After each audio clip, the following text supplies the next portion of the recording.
Assalamualaikum warahmatullahi wabarakatuh. Sebelumnya perkenalkan nama saya Andi Maulana dengan nomor induk mahasiswa 2022 10 11 03 11 347 dari Fakultas Hukum Universitas Muhammadiyah Malang.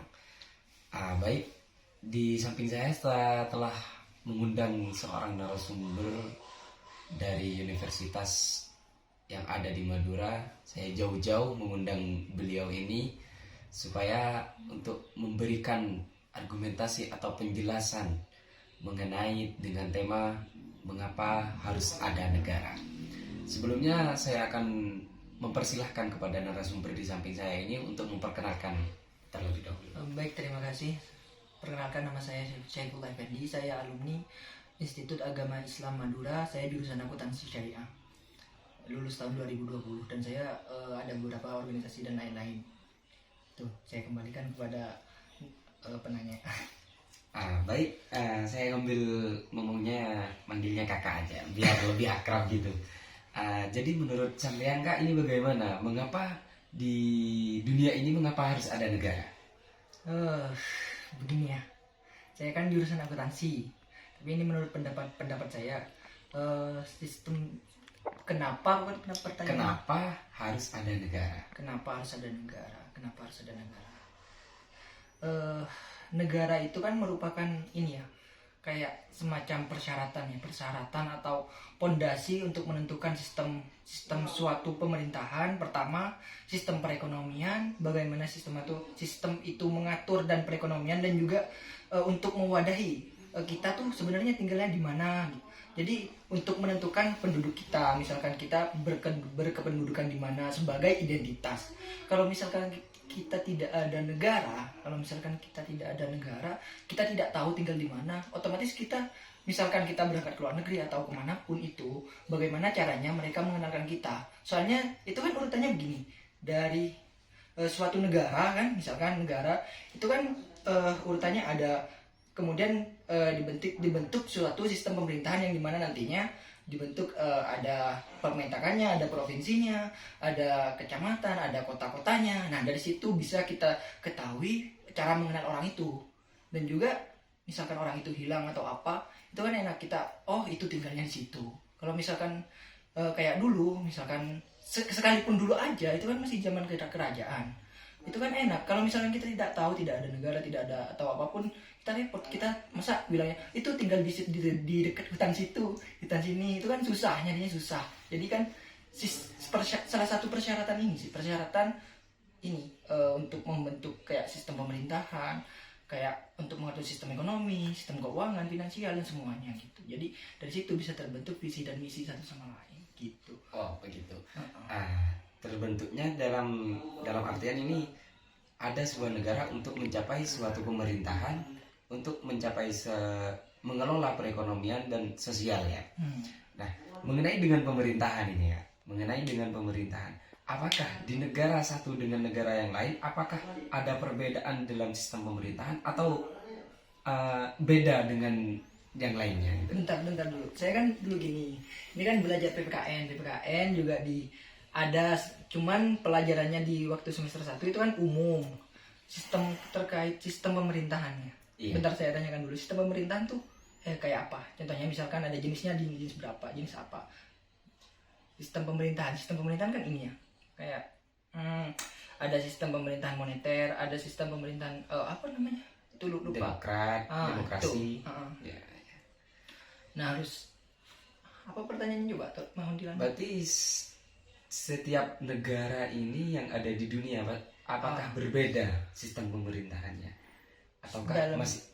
Apakah masih ada yang menganut dengan sistem pemerintah, sistem kerajaan, atau ada yang menganut sistem demokrasi atau moneter? Oh, iya. Berbeda, ada banyak yang sama, ada yang berbeda juga. Tergantung bagaimana kebudayaan yang sudah berlaku di negara itu. Misalkan kayak Malaysia, kayak itu kan sistem kerajaan. Iya. Sistem kerajaan. Terus Amerika itu sistem kerajaan kayak Ratu Elizabeth dan lain-lain. Sedangkan Indonesia kita menganut demokrasi kan, dari rakyat untuk rakyat, oleh rakyat, ya kan. Itu kan berbeda-beda, kayak kayak Korea Selatan, Korea Utara itu kan beda-beda. Sebenarnya tergantung dari menurut opini saya, tergantung bagaimana negara itu atau wilayah itu ditentukan kesepakatan awalnya sesuai dengan kehidupan masyarakat yang berada di daerah situ, yang menempati daerah itu gitu. Untuk mencapai terciptanya suatu negara itu Kak, apa saja syarat-syarat yang harus dilengkapi? Nah, itu saya kurang tahu. Saya kan dari mahasiswa akuntansi, jadi kurang tahu cuma Jadi untuk kurang tahu. detailnya. Kalau menurut pendapat saya ya Kak, untuk terciptanya suatu negara itu yang pertama harus ada manusia tentunya. Manusia, Harus ada manusia, harus ada yang memimpin. Harus ada yang memimpin. Nah, menurut pandangan sampean nih Kak, menurut pandangan sampean di negara kita khususnya negara Indonesia ini, bagaimana dengan kepemimpinannya? Kepemimpinan siapa ini? Kepemimpinan di era sekarang. Di era sekarang ya. Karena era sekarang ini kan yang telah memegang suatu negara ini gitu. Dalam segi apa ya dulu? Dalam segi kemasyarakatan atau dalam segi disejahterakan rakyat. Nah, gini ya. Berarti ini sekarang kan pemimpinnya Pak Jokowi ya. Ya Mas ya? Iya. Pak Jokowi. Melihat dari ini ya, dari beberapa tahun beliau memimpin, yang paling mencolok sebenarnya ini sih, infrastruktur, pembangunan infrastruktur menurut saya. Infrastruktur kasat mata, tetapi cuman nggak tahu ya, ini kan opini saya dan juga dari beberapa artikel dari beberapa muncul berita kan, udah tahu sendiri bagaimana beliau mengatur sistem keuangan di Indonesia dan juga COVID segala macam kemarin gitu.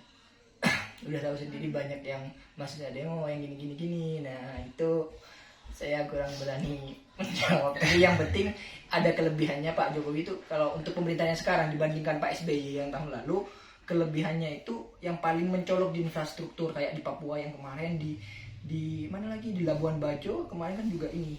Di rumah saya saja kayak pembangunan jalan sudah lumayan rapi, meskipun yang nggak tahu kalau keuangannya membengkak itu kan nggak tahu saya, itu kan urusan Bu Sri Mulyani kan keuangan juga padahal negara gitu. Jadi untuk ya tahu sendiri lah, untuk sistem perekonomian sekarang udah mulai ini ya, mulai goyah, banyak masyarakat yang kayak kekurangan ekonomi, belum stabil lah, intinya belum stabil. Apalagi kan gini Mas, saya kan ekonomi bisnis, sampai hukum nih, bicara bisnis kan ini tahun 2023 nih ada resesi dunia. Nah, ini saya kurang tahu, pemerintah belum mengumumkan, cuma ada kepastian Pak Jokowi yang mengumumkan bahwa di tahun 2023 kita harus waspada atas resesi dunia yang akan terjadi di tahun 2023 kemarin. Sekarang kan udah mulai memasuki nih gitu. Jadi harus waspada di sistem perekonomian aja sambil jaga-jaga gitu. Baik. Apakah ada syarat untuk itu, untuk apa? Untuk negara tersebut diakui oleh negara lain? Merdeka. Ya. Merdeka. Nah, itu gimana ya? Kurang paham ya. Kurang paham kalau untuk teoritik sesuai dengan kayak pedoman-pedoman itu ya kurang paham. Tapi cuman kalau opini argumen insyaallah ya menurut saya ya tahu. Jadi mungkin cukup ya Kak. Ya. Jadi saya akan mengambil kesimpulan dari opini narasumber di samping saya. Jadi begini, terciptanya suatu negara, mengapa di dunia ini harus ada negara? Supaya untuk mencapai tujuan negaranya, yaitu yang mana dalam isi negara itu harus ada pemerintahan, harus ada kesosialan, dan apalagi satu kata tadi Kak? Pemerintah, sosial, dan ekonomi. Maka terciptanya satu negara itu untuk yang tiga ini. Dan tujuan yang tiga ini ialah tidak lain untuk mensejahterakan negara dan rakyatnya. Jadi mungkin sekian dari saya. Terima kasih Kak atas waktunya ya. Terima kasih atas waktunya. Mungkin dari saya akhirul kalam. Wassalamualaikum warahmatullahi wabarakatuh.